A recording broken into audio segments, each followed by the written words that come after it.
نحمدہ ونصلی ونسلم علی رسولہ النبی الامین المقین الحنین الکریم الرؤوف الرحیم اما بعد فاعوذ باللہ من الشیطان الرجیم بسم اللہ الرحمن الرحیم اہدنا الصراط المستقیم صراط الذین انعمت علیہم غیر المغضوب علیہم ولا الضالین۔ صدق اللہ العظیم۔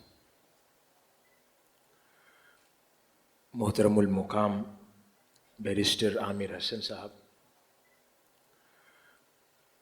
وائس چانسلر منہاج یونیورسٹی لاہور اور مینیجنگ ڈائریکٹر MES و آغوش،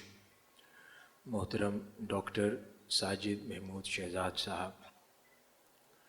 محترم brigadier Iqbal Ahmed, vice president Minhaj ul Quran international, محترم نور اللہ صدیقی صاحب، محترم امجد شاہ صاحب، راجہ زاہد محمود صاحب، آج کے اس خوبصورت اور پروقار تقریب کے روح رواں ڈائریکٹر آغوش کمپلیکس محترم کرنل مبشر صاحب، منہاج ایجوکیشن سوسائٹی کے دیگر معزز و محترم ڈائریکٹرز، محترم پروفیسر رفیق سیال صاحب، محترم راشد حمید کلیامی صاحب، محترم علی وقار قادری صاحب، اس کے علاوہ آج اسٹیج کی زینت بنے آغوش کمپلیکس کے ریپریزنٹیٹیو محترم عمران ظفر بٹ صاحب، محترمہ رومانہ مبشر صاحبہ، محترم نقشبندی صاحب، PR کی ٹیم کے ہمارے احباب، منہاج یونیورسٹی سے تشریف لائے ہوئے معزز اور محترم احباب، محترم ڈاکٹر خرم شہزاد صاحب، محترم عبدالرحمن صاحب، سہیل رضا صاحب اور دیگر احباب جو آج یہاں پر تشریف فرما ہیں اور جنہوں نے اس تقریب کو رونق بخشی، اور پھر بالخصوص آغوش کمپلیکس کے جملہ انسٹیٹیوشنز کے اساتذہ، منتظمین اور آج کی اس تقریب کی رونق معزز و محترم بچے، طلباء و طالبات، اللہ رب العزت کا بے پایہ لطف و کرم اور احسان عظیم ہے کہ جس کی توفیق اور عنایت سے ہمیں ایک بار پھر اپنے محبوب قائد، مربی اور رہنما شیخ الاسلام پروفیسر ڈاکٹر محمد طاہر القادری مدظ اللہ العالی کا اس ماہ ولادت میں ان کا یوم ولادت اور سالگرہ منانے کی توفیق عطا فرمائے۔ اس موقع پر دل کی عطا گہرائیوں سے ہم اللہ کے حضور دعا گو ہیں کہ اللہ پاک ہمارے قائد کو عمر خضر عطا فرمائے، ان کا سایہ تا دیر ہمارے سروں پر قائم و دائم رکھے، اور جس پیغام کو اور تعلیمات کو عام کرتے ہوئے انہوں نے اپنی زندگی کا بیشتر حصہ ہمارے درمیان گزارا ہے، ہم انہی تعلیمات پر صحیح معنوں میں عمل پیرا ہوں اور ان کو مشعل راہ بنا کر اپنی زندگی میں ان اونچائیوں اور منزلوں تک پہنچیں کہ جن کا خواب انہوں نے ہم سب کے لیے دیکھا ہے۔ تو میں آغوش کی مکمل مینجمنٹ اور اس کے ساتھ منہاج ایجوکیشن سوسائٹی کی مینجمنٹ بھی، کیونکہ آج اس تقریب کے انعقاد میں شریک ہے، تو ان سب کو آج کے اس خوبصورت پروگرام کے انعقاد پر مبارک دیتا ہوں، اور بالخصوص ان تمام طلباء اور طالبات کو جنہوں نے یہاں پر مختلف انداز میں اپنی محبت اور جذبات کا اظہار کیا، یہاں پر تلاوت ہوئی، نعت خوانی ہوئی، دیگر کلام پڑھے گئے، اس کے علاوہ بہت ہی خوبصورت اور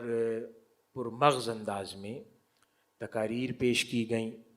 جس کے اندر ہمارے آغوش کمپلیکس کے تحفیظ القرآن کے اور یہاں سے گریجویٹ ہو کر آگے اب شریعہ کالج میں پڑھنے والے ہمارے جو نوجوان بھائی ہیں اور یہاں اس کمپلیکس کے طلباء ہیں، انہوں نے بہت خوبصورت انداز میں تقاریر بھی پیش کی اچھی تیاری کے ساتھ. تو آپ سب کو بھی میں بہت مبارک پیش کرتا ہوں اور دعا کرتا ہوں کہ اللہ پاک آپ لوگوں کی صلاحیتوں کو اسی طرح نکھارتا رہے اور آپ لوگ اس ادارے کے لیے بھی باعث فخر بنیں اور شیخ الاسلام کے لیے بھی باعث فخر بنیں، اس ملک و قوم کے لیے، اپنے والدین کے لیے، عالم اسلام کے لیے، انسانیت کے لیے باعث فخر بنیں. ہم ہر سال اپنے محبوب قائد شیخ الاسلام پروفیسر ڈاکٹر محمد طاہر القادری مدظ اللہ العالی کا جب بھی یہ ماہ ولادت فیبرری کا آغاز ہوتا ہے تو مختلف انسٹیٹیوشنز کے اندر، پاکستان میں، پاکستان کے اندر، پاکستان سے باہر بہت کثیر تعداد میں ان کو خراج عقیدت اور ان سے اظہار محبت کے لیے اس طرح کی تقاریب کا انعقاد کیا جاتا ہے.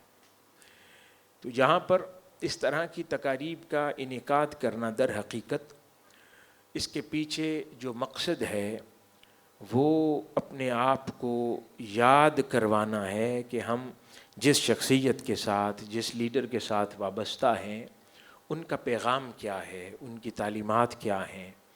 انہوں نے اپنی زندگی کس نہج پر گزاری ہے اور ہم سے وہ کیا تقاضا کرتے ہیں. یہاں پر ہمارے معزز مہمانان گرامی اور دیگر معزز منتظمین، انہوں نے بہت خوبصورت انداز میں اپنے جذبات کا اظہار کیا. کسی نے اپنی پرانی یادداشتوں میں سے خوبصورت قصے سنائے اور محترم ڈاکٹر ساجد محمود صاحب نے بہت پیاری اور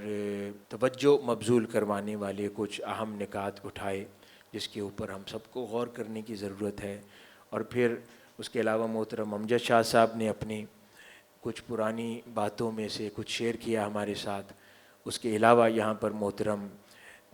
ڈائریکٹر آغوش کمپلیکس محترم کرنل مبشر صاحب نے، اب تو آج شاعر بھی ہو گئے ہیں ماشاءاللہ، بہت خوبصورت انداز میں اپنے جذبات کا اظہار بھی کیا اور آغوش کا ایک خوبصورت اور جامع تعارف بھی پیش کیا. تو اتنی شاندار خوبصورت باتیں ہوئیں اور پھر خاص طور پر اختتام پر جو آخری اہم مہر تھی اس ساری جذبات کے اظہار پر، وہ ہمارے محترم بہت ہی پیارے بھائی اور دوست بیرسٹر عامر حسن صاحب نے وہ ثبت کی اور بہت شاندار انداز میں انہوں نے پاکستان کے اندر جو اپنے عظیم ہیروز کے ساتھ ایک ناقدری کا رجحان پایا جاتا ہے اس کی طرف ہماری توجہ مبذول کروائی. اور اس کے علاوہ بحیثیت دانشور اور مختلف حلقات میں بیٹھتے ہوئے وہ شیخ الاسلام کو اور ان کی خدمات کو کس نگاہ سے، کس انداز میں دیکھتے ہیں، اس پر بہت خوبصورت انداز میں روشنی ڈالی. تو اتنی خوبصورت باتیں یہاں پر اس سٹیج پر ہوئی ہیں. میں سمجھتا ہوں ہر ایک کی گفتگو کے اندر بہت سے پیغامات پوشیدہ تھے اور لیسنز پوشیدہ تھے کہ جو یہاں منتظمین ہوں یا پھر آغوش کمپلیکس کے مختلف ادارہ جات میں پڑھنے والے سامنے بیٹھے ہوئے طلباء طالبات ہوں، آپ سب کے لیے بہت کچھ اس کے اندر پایا جاتا ہے کہ اگر آپ نے ان سب چیزوں کو غور سے سنا ہے تو یہ یقیناً جہاں پر ایک اپنے جذبات کا اظہار ہے وہاں پر ایک راہ کا تعین بھی ہے کہ جو آپ لوگوں کو اپنے لیے کرنا ہے. اور جس طرف ہمیشہ شیخ الاسلام نے چاہا ہے کہ ان کی تحریک کا ہر وابستہ، ہر کارکن یا ان کے ادارہ جات میں پڑھنے والا ہر طالب علم وہ اسی راہ کا مسافر بنے اور گامزن رہے کہ جو راہ اس کو سوئے منزل لے جاتی ہے، جو راہ اس کو انسانیت کی طرف لے جاتی ہے، جو راہ اس کو انسانیت کی خدمت کی طرف لے جاتی ہے، اسلام کی حقیقی معنی و مطالب کی طرف لے جاتی ہے، تاجدار کائنات صلی اللہ علیہ وآلہ وسلم کی بارگاہ کی طرف لے جاتی ہے اور اللہ کے حضور لے جاتی ہے. تو یہ وہ راہ ہے جس پر گفتگو ہمارے معزز مہمانان گرامی اور مقررین فرما رہے تھے. میں امید کرتا ہوں آپ لوگوں نے اس میں سے بہت کچھ سیکھا ہوگا. گفتگو کی ابتدا میں نے سورۃ فاتحہ جو کہ اتنی اہم سورت ہے کہ اس کے بغیر نماز مکمل نہیں ہوتی، اس کے اندر سے چند اہم آیات جس کے اندر اللہ رب العزت نے انسانیت کے لیے بالخصوص عوام الناس، بالخصوص پھر مسلمین اور مسلمانوں کے لیے اللہ پاک نے ایک سٹینڈرڈ مقرر فرمایا ہے۔ وہ سٹینڈرڈ کیا ہے؟ اللہ پاک یوں تو اپنی حمد بھی بیان فرماتا ہے ابتدا میں، اپنی ذات کے بارے میں کچھ تعریف بھی ارشاد فرما رہا ہے، بہت سی چیزیں ارشاد فرما کے اس کے بعد اتنی اہم صورت کہ اس کے بعد اس کی نماز مکمل نہ ہو اگر یہ پوری نہ پڑھی جائے، تو اس صورت کے ہی حصے میں اللہ پاک فرماتا ہے اہدنا، پھر مجھ سے دعا کرو اہدنا الصراط المستقیم، کہ اللہ پاک مجھے وہ سیدھا راستہ عطا فرما دے کہ صراط الذین انعمت علیہم، کہ وہ لوگ جن پر اس نے انعام فرمایا ہے ان لوگوں کا راستہ تمہیں بھی دکھا دے۔ یہ دعا اللہ کے حضور کرو، یہ بہت پیاری دعا ہے کہ اللہ پاک یوں نہیں فرما رہا کہ مجھ سے صراط مستقیم کی دعا مانگو، بلکہ اللہ پاک فرماتا ہے کہ اپنی زندگی میں اپنے لیے رول ماڈل تھام لو، اپنے لیے اپنی زندگی میں کچھ رول ماڈلز مقرر کرو، کچھ نشانیاں مقرر کرو جن کو پھر فالو کر کے اس راہ اور منزل کی طرف مسافر بن جاؤ، عازم سفر ہو جاؤ۔ تو یہ اللہ پاک فرماتا ہے کہ اپنے لیے مجھ سے مانگو کہ صراط الذین انعمت علیہم۔ اب اس میں ایک اور بھی خوبصورت نکتہ پوشیدہ ہے کہ فرماتا ہے کہ وہ جو میرے پیارے ہیں کہ جن پر میں نے انعام کیا ہے وہ بھی میں ایسے سستے میں نہیں دے دیتا، وہ بھی مجھ سے مانگنا پڑتا ہے، یعنی جو میں اپنے پیارے کی راہ بھی تمہیں تب دوں گا جب مجھ سے مانگو گے، اخلاص کا اظہار کرو گے، تو پھر میں تمہیں ان میں سے کسی ایک کی راہ دکھا دوں گا،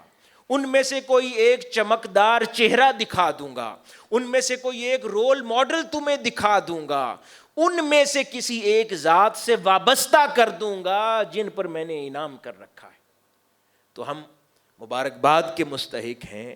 کہ اللہ رب العزت نے انہی انعام یافتہ لوگوں میں سے ایک انعام یافتہ شخصیت شیخ الاسلام پروفیسر ڈاکٹر محمد طاہر القادری سے ہمیں وابستہ کر دیا، یعنی اللہ پاک نے اہدنا الصراط المستقیم صراط الذین انعمت علیہم کی دعا ہم سے قبول فرما لی ہے، کہ ہم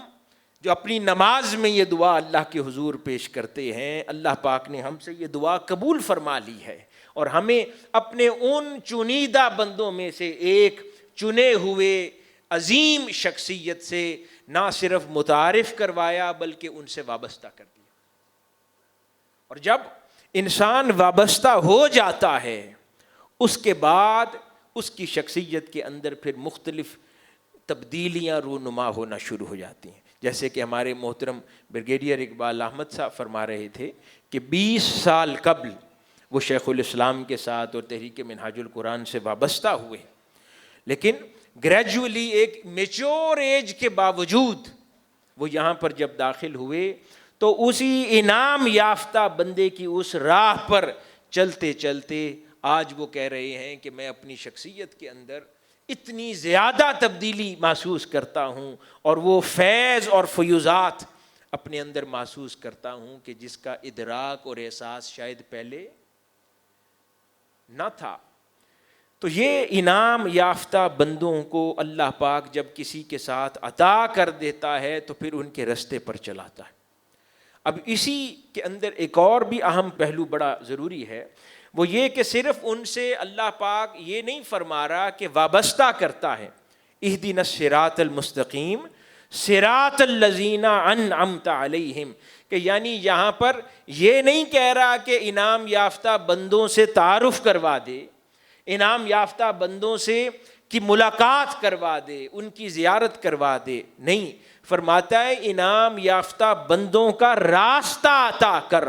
تو حاضرین گرامی، اگر ان انعام یافتہ بندوں میں شیخ الاسلام ڈاکٹر محمد طاہر القادری ہیں تو ان کا راستہ منہاج القرآن ہے۔ مراد یہ کہ پھر اللہ پاک کی یہ عطا ہے کہ وہ پھر انعام یافتہ بندہ یعنی شیخ الاسلام بھی عطا فرمائے اور ان کا راستہ منہاج القرآن بھی عطا فرمائے۔ یہ نہیں ہے کہ ذات سے محبت ہو اور تعارف ہو، لیکن پھر اس سورت فاتحہ کی اس ڈیفینیشن سے انسان باہر نکل جاتا ہے کہ اس انعام یافتہ بندے سے محبت کرے لیکن اس کا راستہ اختیار نہ کرے، جو وہ کہتا ہے اس پر عمل پیرا نہ ہو، جیسے اس نے زندگی گزاری ہے پھر ویسے زندگی بسر نہ کرے، جو وہ کہتا ہے وہ نہ کہے، جو وہ کرتا ہے وہ نہ کرے، جیسے وہ رہتا ہے ویسے نہ رہے، جیسے وہ سوچتا ہے ویسے نہ سوچے، جو لوگوں کے ساتھ برتاؤ رکھتا ہے پھر وہ ویسا برتاؤ نہ رکھے، جیسا اخلاق وہ لوگوں کے ساتھ رکھتا ہے پھر ویسا اخلاق نہ رکھے، جیسی نیت وہ لوگوں کے ساتھ رکھتا ہے پھر وہ ویسی نیت نہ رکھے، جیسی پاکیزہ زبان اس کی ہے پھر وہ ویسی پاکیزہ زبان اختیار نہ کرے، جیسے وہ نیت سے دین کی خدمت کرتا ہے ویسے پھر دین سے وابستہ ہو کر خدمت نہ کرے، جیسے وہ انسانیت کی خدمت کرتا ہے پھر ویسے جڑ کر انسانیت کی خدمت نہ کرے، جیسے وہ اپنی زندگی اللہ اس کے رسول اور انسانیت کے لیے وقف کرتا ہے پھر ویسے اپنی زندگی وقف نہ کرے، تو پھر وہ انعمت علیہم کی راہ نہیں ہے۔ راہ تب ہے کہ جب شخصیت کو چاہو پھر اس کے رستے کو تھام لو، اس کے رستے پر یوں گامزن ہو جاؤ کہ زمین آسماں ایک ہو جائے، جو مرضی ہو جائے مگر وہ اس راہ سے اترے نہ، اس راہ پر گامزن رہے، اور جب وہ استقامت سے اس راہ پر چلتا رہے گا تو اللہ پاک ایک دن ضرور ایسا لائے گا کہ اس کو اس کی منزل عطا فرما دے گا۔ آج یہاں پر آغوش کی ہمارے جو طلباء طالبات بیٹھے ہیں، آپ میں سے اکثر و بیشتر کسی کی 7 سال 8 سال 5 سال 10 15 سال انہی عمروں میں ہیں، ایج بریکٹ کے اندر، تو یہ وہ زمانہ ہے کہ جب ہم، اور یہ بڑی جنرل سی ٹرم ہے کہ اللہ پاک فرماتا ہے کہ انعام یافتہ بندوں کا راستہ مانگو، تو انعام یافتہ بندے، تو پھر جب اللہ پاک نے ان پر انعام فرما دیا تو ان کی زندگی کا ہر دور انعام یافتہ ہو گیا، اور جب ان کی زندگی کا ہر دور انعام یافتہ ہو گیا تو اس کے اندر ہمارے لیے ہدایت اور رہنمائی پوشیدہ ہے۔ اگر آج عمر رسیدہ لوگ ہیں، سینئرز ہیں،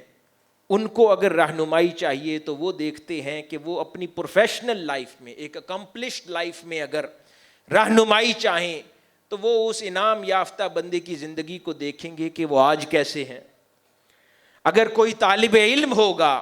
تو وہ اس انعام یافتہ بندے سے رہنمائی چاہے گا، اس کی راہ پر چلنا چاہے گا، تو وہ دیکھے گا کہ شیخ الاسلام جب طالب علم تھے تو کیسے تھے۔ آج کوئی اگر بچہ ان کی ذات سے فیض اور استفادہ چاہے گا تو وہ کہے گا کہ شیخ الاسلام کا بچپن کیسا تھا تو وہ ویسا اڈاپٹ کرنے کی کوشش کرے گا۔ میں نے بارہا اس کا تذکرہ یہاں پر بھی کیا اور بچوں کی مجالس میں بھی کہ شیخ الاسلام کا جب ہم بچپن دیکھتے ہیں تو بچپن بھی فوکسڈ نظر آتا ہے، بچپن بکھرا ہوا نظر نہیں آتا، مقصد حیات تلاش کرتا نظر نہیں آتا، وہ بالکل فوکسڈ اور کلیئرٹی والا نظر آتا ہے، جیسے بچپن سے ہر قدم انہوں نے صحیح راہ پر ہی اٹھایا ہو اور وہ ایوری سٹیپ فارورڈ ہی ہو، یعنی ان کا کوئی قدم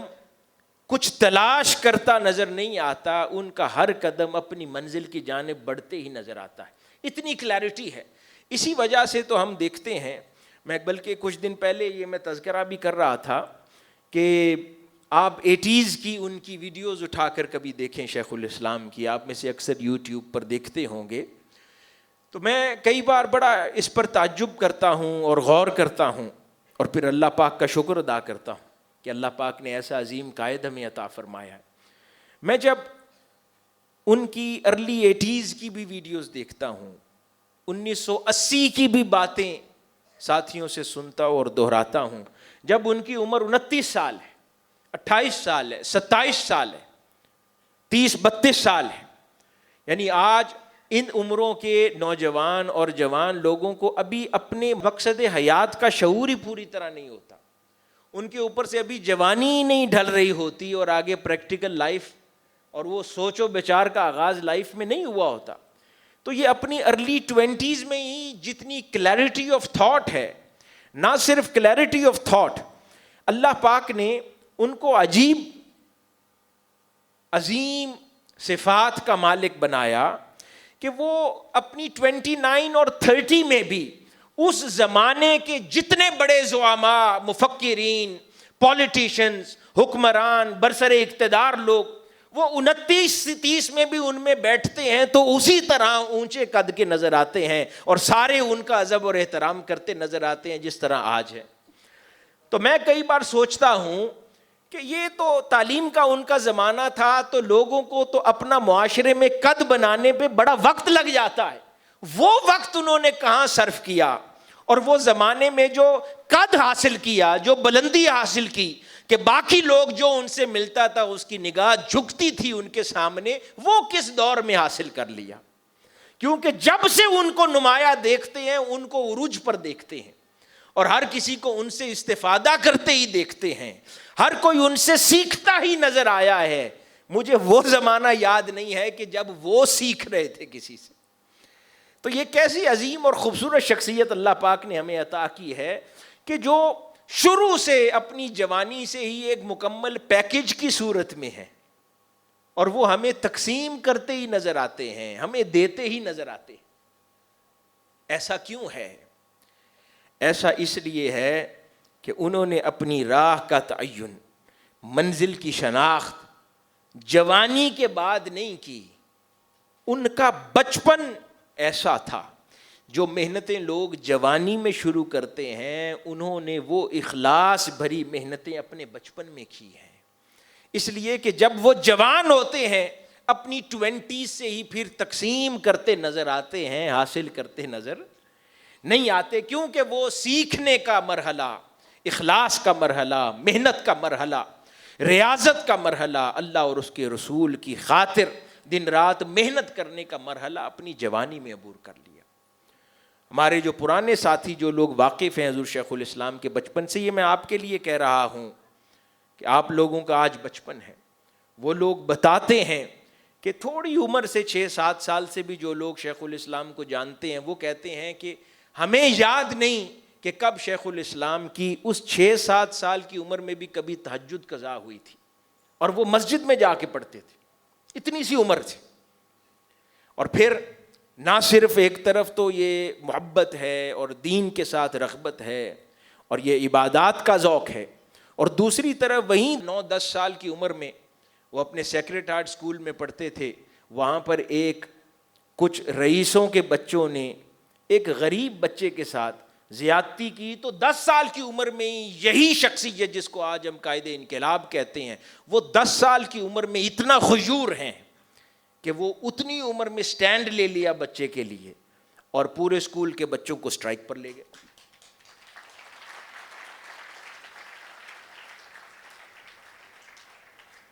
مراد اس سے یہ ہے کہ کلیئرٹی آف تھاٹ، جذبات، احساسات، کیا غلط ہے کیا صحیح ہے، اس کا احساس پوری طرح ہے. لیکن اس کا یہ مطلب بھی نہیں ہے کہ اساتذہ کے ساتھ ادب و اس کا سٹرائک پر جانے کا یہ مطلب نہیں ہے کہ اساتذہ کے ساتھ ادب اور احترام کا رشتہ نہیں تھا. ادھر اپنے اساتذہ کے احترام میں اتنی فنائیت تھی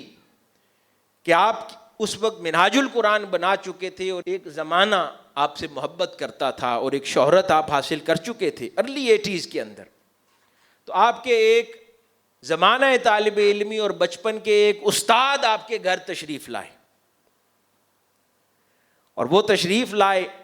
تو کسی نے آپ کو کہا کہ یہ جو استاد محترم ہیں یہ آپ کے خلاف باتیں کرتے ہیں، ہر جگہ آپ کے خلاف کوئی پرابلم ہے ان کو تو یہ آپ کے خلاف باتیں کرتے ہیں، اور اس کے لیے کچھ شواہد اور گواہیاں بھی دے دیں. مگر محبت والے آنا استاد کے ساتھ یہ ہے کہ جان کے کہ اب خود ایک پبلک امیج وہ رکھتے ہیں, انجوائے کرتے ہیں, لیکن جان کر کہ میرا استاد مختلف علاقوں میں اب میرے خلاف بات کرتا ہے, لیکن چہ جائے کہ ہم تو اظہار کرتے ہیں اور دل میں بہت ساری میل پال لیتے ہیں, آپ نے اس شخص کو ڈانٹ دیا اور کہا کہ خبردار, یہ میرے استاد ہیں, ان کا حق ہے جو مرضی کہیں میرے بارے میں.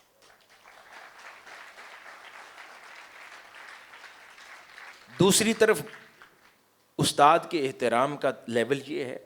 اور نہ صرف یہ میں ان کے شیخ کی بات نہیں کر رہا کہ جن کے ساتھ رغبت روحانی ہے, محبت ہے, نہیں, استاد جن سے آپ نے علم اور کتب پڑھی ہیں, ان کے ساتھ جب وہ آپ کے گھر جتنی دیر موجود رہے, آپ نے جوتا نہیں پہنا, ان کے آگے پیچھے ننگے پاؤں دوڑتے رہے کہ میرے استاد ہیں. یہ محبت اور رغبت اور احترام کا تعلق اس استاد کے ساتھ آپ کا تھا اور دیگر اساتذہ کے ساتھ. اور اپنے ہاتھوں سے, جیسے کہ وہ بتا رہے ہیں, ان استاد محترم کو اپنے ہاتھوں سے جوتا پیش کیا, یعنی اتنی فنائیت استاد کے احترام میں. تو پھر کیوں نہ اللہ پاک اس کا قد زمانے میں اونچا کرے کہ جو اپنے آپ کو اپنے استاد کے آگے بھی اتنا جھکا دے. ہم آج کل ان چیزوں کو اہمیت نہیں دیتے. کتابوں کا معاملہ, شیخ الاسلام کو اللہ پاک نے پوری دنیا میں جو ایک مقام عطا فرمایا ہے اور جو علم کی بارش ان کے اوپر ہے, یوں تو پڑھتا ہر کوئی ہے, سنتا ہر کوئی ہے, کتابوں کا مطالعہ ہر کوئی رکھتا ہے, بڑے بڑے پروفیسرز ہیں, لیکن انسان جب شیخ الاسلام کو دیکھتا ہے تو سوچتا ہے کہ یہ اس طرح جیسے علم کی بارش ہر لمحہ ان پر رہتی ہے, یہ کہاں وقت ملتا ہے, اتنا کیسے جان گئے ہیں, یہ اتنا کیسے جانتے ہیں. تو حاضرین گرامی, یہ اس لیے ہے کہ شیخ الاسلام نے علم کو عزت دی ہے, علم نے پے بیک کیا ہے. یہ دوسری چیز ہے. ایک میں نے عرض کیا استاد کا احترام اور عزت, اور دوسری اہم بات کہ شیخ الاسلام نے ساری زندگی سب سے زیادہ اہمیت جس شے کو دی ہے, اس شے کا نام ہے کتاب. کتاب دوستی, کتاب سے محبت, کتاب کو عزت, کتاب کو احترام.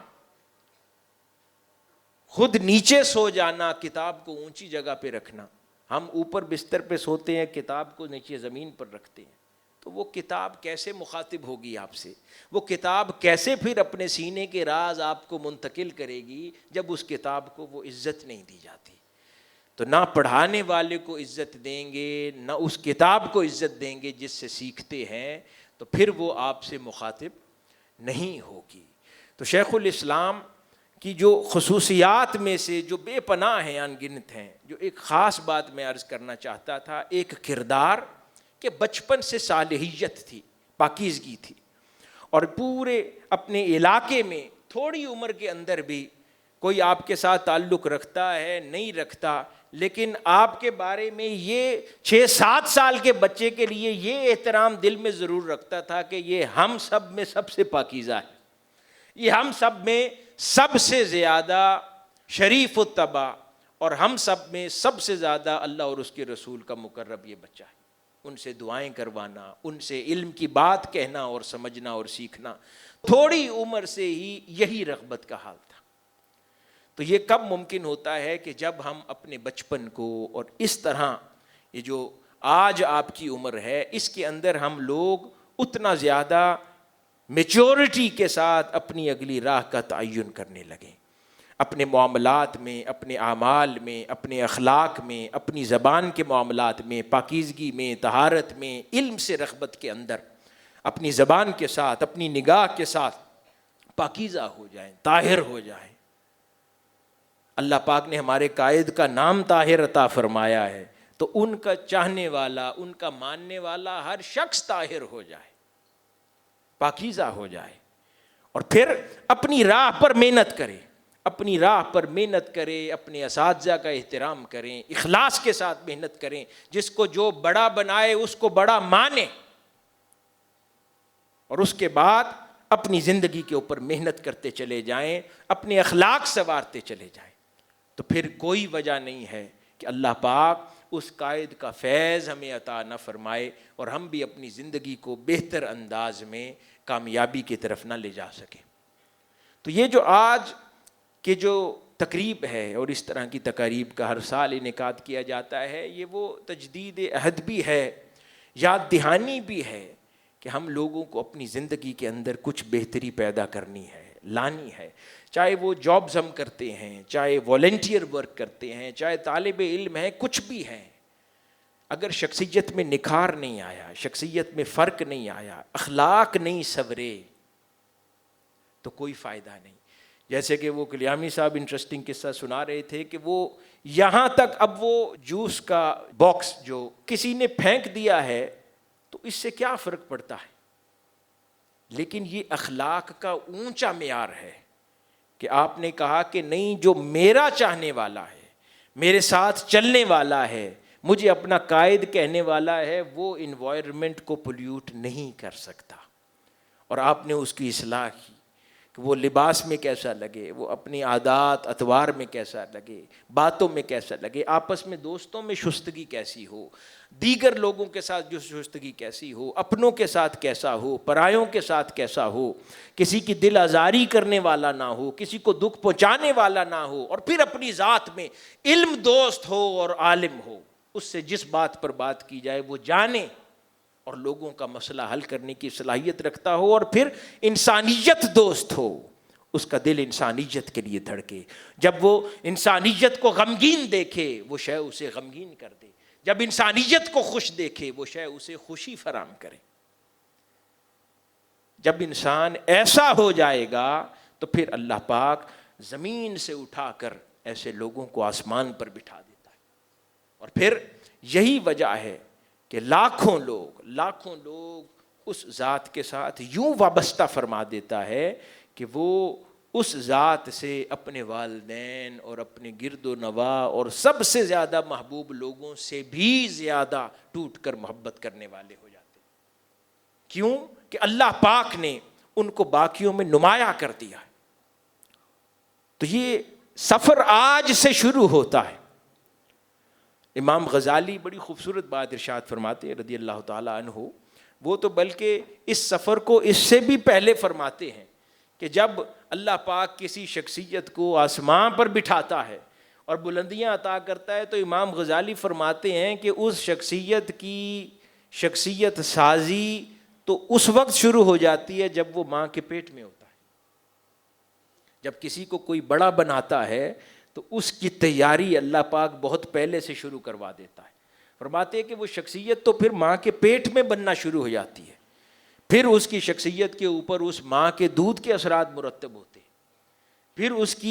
اس دودھ پر اس کے باپ کے رزق حلال کے اثرات مرتب ہوتے ہیں کہ جو وہ اس کی ماں کو کھلاتا تھا، اگر حلال رزق کھلاتا تھا تو جو اس بچے کے اندر اب دودھ جا رہا ہے وہ رزق حلال سے بنا ہوا ہے۔ وہ حلال دودھ جب اس بچے کا ڈھانچہ بنائے گا تو وہ بچہ کیسا بنے گا۔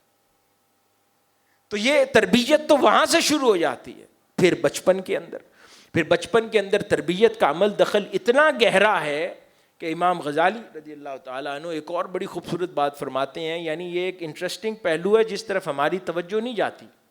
وہ فرماتے ہیں کہ جب بچے کی تربیت کو اتنی زیادہ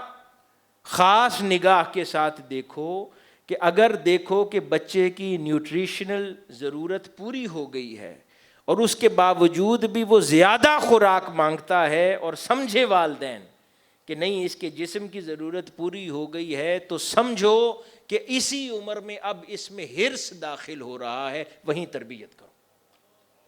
یعنی تربیت کو اتنی زیادہ امپورٹنس اور اتنی زیادہ فوکس کے ساتھ دیا جاتا ہے۔ ڈسپلن کرنا کسی کو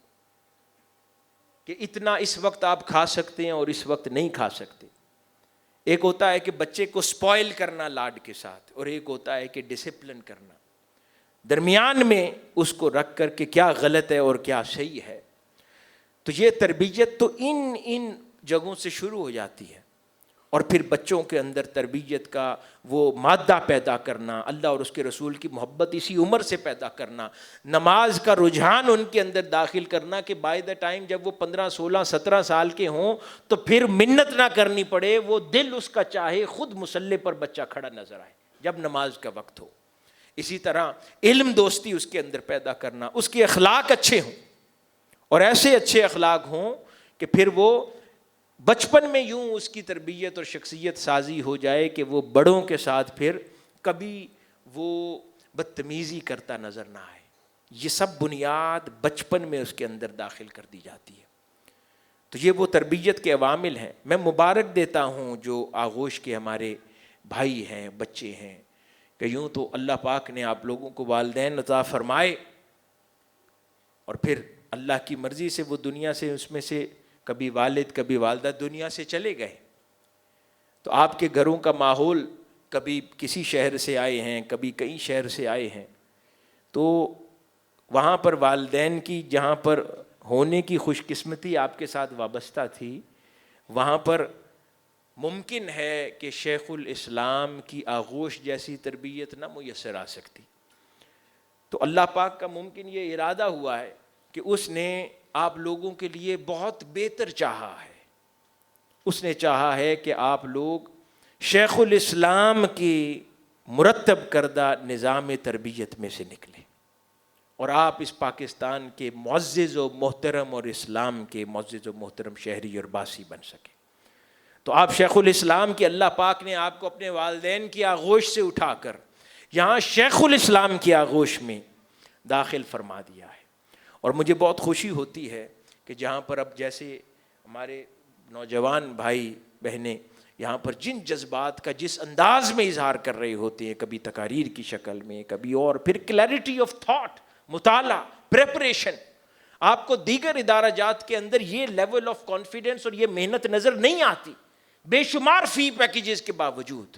کیوں؟ کیونکہ وہاں پر اس طرح کا مبارک اور بابرکت سایہ نہیں ہے۔ یہ سایہ ان اداروں پر ہے، تو ہمیشہ اس سائے کا احترام بھی کیا کریں، اس کی لاج بھی رکھا کریں، چاہے کام کرنے والے ہوں یا یہاں پر پڑھنے والے ہوں۔ اس سائے کا احترام بھی کریں، اس سائے کی لاج بھی رکھیں اور پھر اپنے کام پر محنت بھی کرتے چلے جائیں، تاکہ اللہ پاک نے جو خاص ارادہ آپ لوگوں کے لیے اور ہم لوگوں کے لیے فرمایا ہے اس میں وہ کامیابی عطا فرما دے۔ آخر میں آپ سب کو اس شیخ الاسلام کی ولادت کے اس مہینے میں،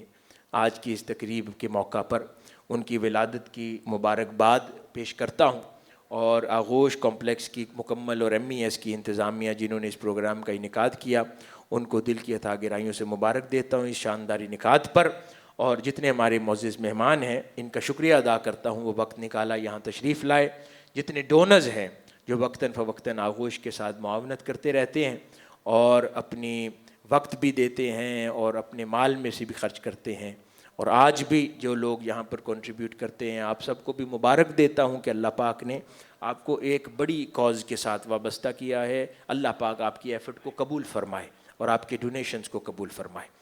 والسلام وما علینا الا البلاغ۔